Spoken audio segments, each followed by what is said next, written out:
bienvenue à tous sur Philo TV pour le débrief du Grand Prix d'Italie. Et on commence avec la safety car.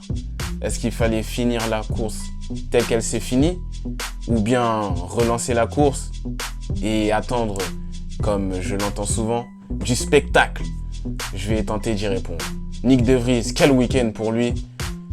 Il a fait la course ce dimanche alors qu'il ne devait pas. Il devait juste faire les FP1 avec Aston Martin. Nous allons revenir sur son week-end de rêve. Et enfin, les actions marquantes de cette course, notamment le double dépassement de Lewis Hamilton.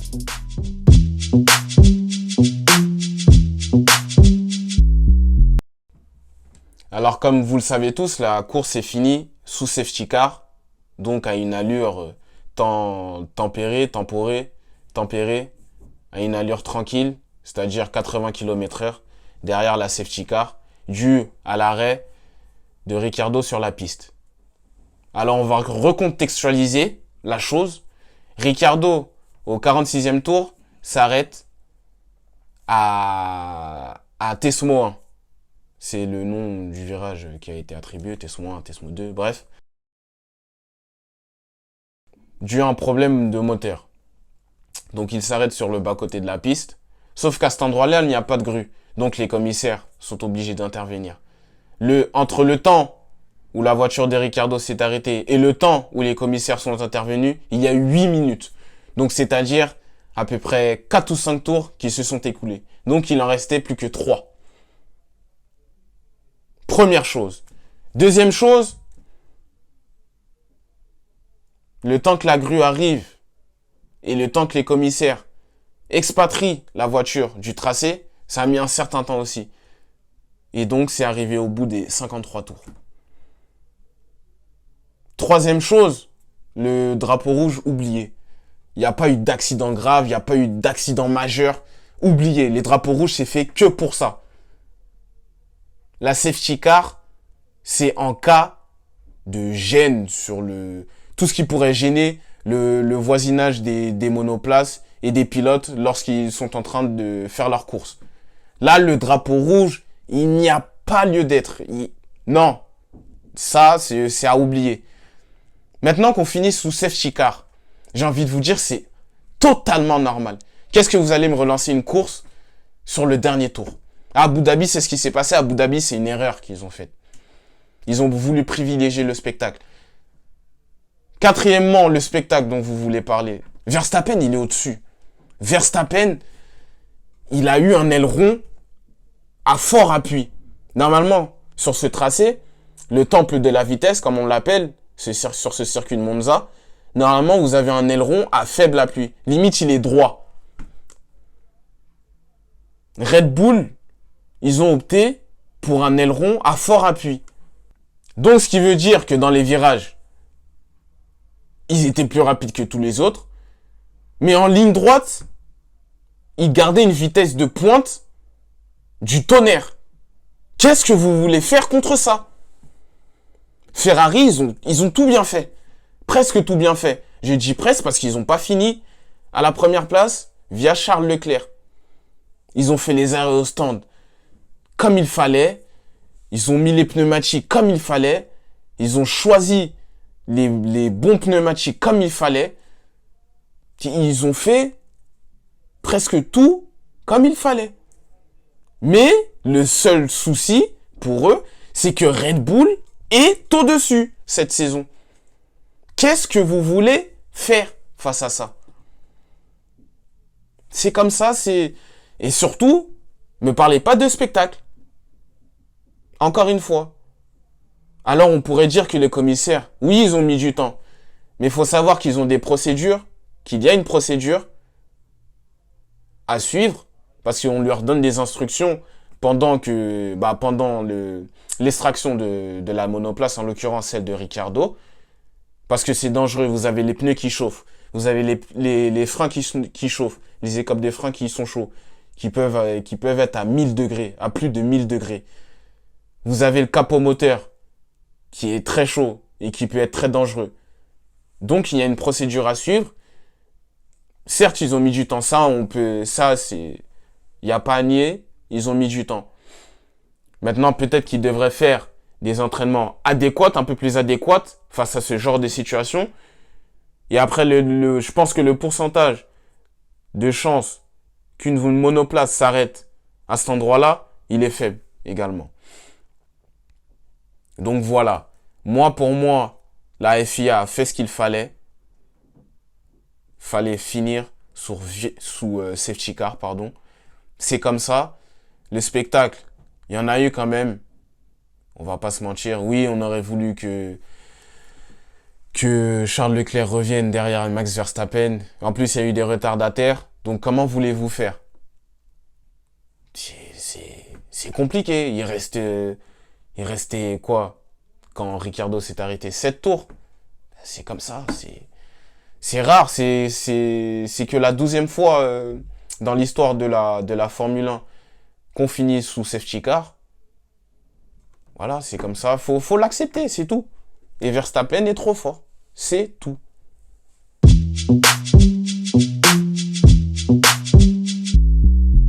Ce week-end a été marqué également par le rêve éveillé qu'a vécu Nyck De Vries.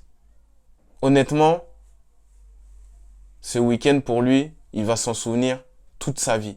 À 27 ans, déjà il n'a toujours pas de baquet.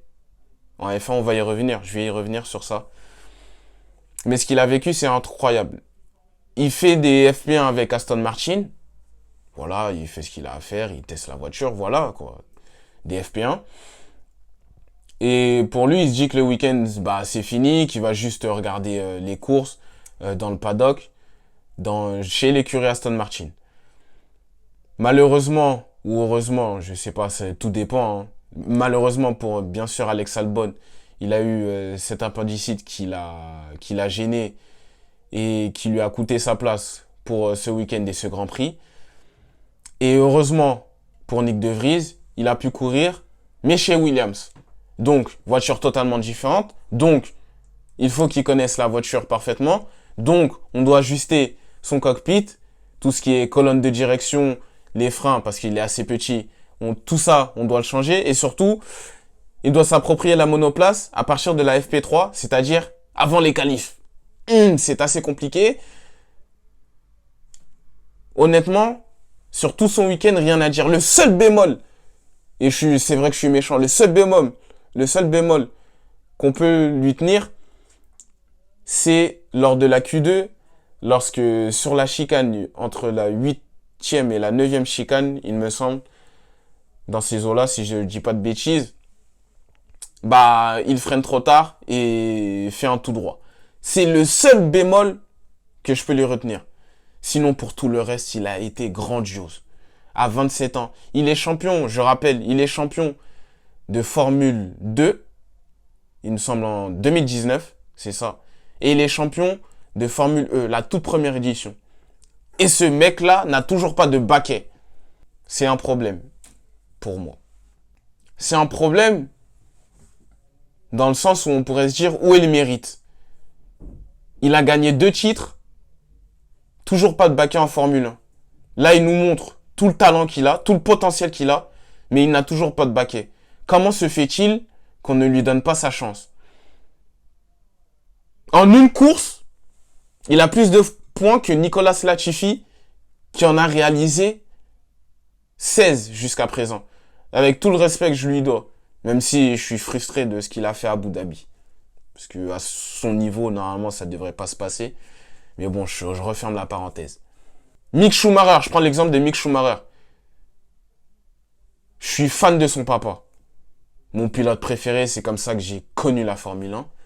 Mick Schumacher, je pense qu'il est là parce qu'il a le nom Schumacher. Honnêtement, on n'a rien vu d'exceptionnel jusqu'à présent de sa part. Oscar Piastri. Il a été champion partout. Il a juste un baquet l'année prochaine. Pour moi, il devait courir cette année. Après, bien sûr, il y a eu l'erreur d'Apple, mais il devait courir cette année, par exemple. Ce que je veux dire par là, c'est que peut-être qu'il faut revoir tout ce qui est les conditions de super licence. Super licence, c'est 40 points. Par exemple, quand on est en IndyCar, le système, c'est le premier de toute la saison, au classement général. Hein. Sur toute la saison, il a 40 points. puis ça descend à 30, et ainsi de suite. Dans les championnats mineurs comme ceux d'Asie, c'est du 25, puis 20, etc. dans ces eaux-là. Moi, je pense qu'il y a un réel souci. Moi, je pense qu'il faudrait faire, c'est... Tu gagnes un championnat majeur, par exemple la Formule 3, tu passes en Formule 2, puis de la Formule 2, une fois que tu as prouvé, tu dois avoir une chance d'aller en Formule 1 et ne pas traîner. Il y en a qui font même pas le saut de la Formule 3 à la Formule 2 et qui vont direct en Formule 1. Je suis désolé encore une fois, je le répète, Latifi n'a pas le niveau. Latifi, son palmarès, c'est premier en FP3 au Grand Prix de Hongrie. Mais on va surtout le retenir pour ce qu'il a fait à Abu Dhabi. Nicolas Latifi, je suis désolé.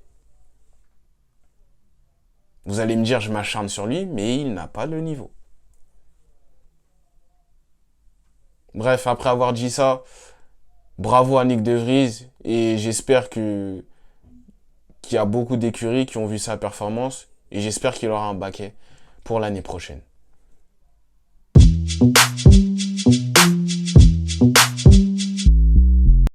Alors moi j'aime bien revenir sur ce qui s'est passé pendant la course et sur toutes les manœuvres, les belles manœuvres qu'il y a pu avoir. Il y en a eu lors de ce Grand Prix. Première manœuvre que j'ai drôlement aimée et qui a été risquée, c'est celle de Carlos Sainz. Carlos Sainz, on rappelle, il partait de la 18e place. Il est remonté comme une bombe. Honnêtement, rien à dire. Il est remonté, il a fait ce qu'il fallait. Il peut être frustré parce que une place sur le podium, à la 3e place, il aurait pu aller la chercher. Malheureusement, il y a eu cet incident avec Daniel Ricciardo. Et au même endroit où Nyck de Vries a raté sa manœuvre lors des qualifications en Q2, c'est là où il se jette à l'intérieur et court-circuite la trajectoire de Sergio Pérez. Mais il le fait impeccablement. Rien à dire. C'est magnifique. Je vous invite à revoir l'action. C'est un amour de conduite. C'est un amour de conduite. Je pense que tous ceux qui l'ont vu en direct, ils se sont dit, il est fou. Parce que s'il le touche, il y a accident. Et grave accident. Mais et quand c'est réussi, comme il l'a fait, c'est rien à dire, magnifique. Et je voulais revenir sur celle de Lewis Hamilton. Lewis Hamilton, il partait avant-dernier. Il a fait une folle remontée, même s'il a été un peu plus prudent par rapport à Carlos Sainz. Mais il finit quand même à une belle 5e place. Ce qu'il a fait, c'est que Norris sort des stands et il ressort derrière Pierre Gasly. Au virage 1, Pierre Gasly a toujours l'avantage. Donc, Lando Norris se dit qu'au virage 2, il va le prendre par surprise et le dépasser par l'extérieur. Sauf qu'au moment où il se dit ça, qui surgit? Lewis Hamilton. Il court-circuite les deux et il s'envole. Magnifique manœuvre du septuple champion du monde. Voilà, je voulais revenir sur ces deux manœuvres-là qui, pour moi, ont été d'une très grande classe, surtout celle de Carlos Sainz.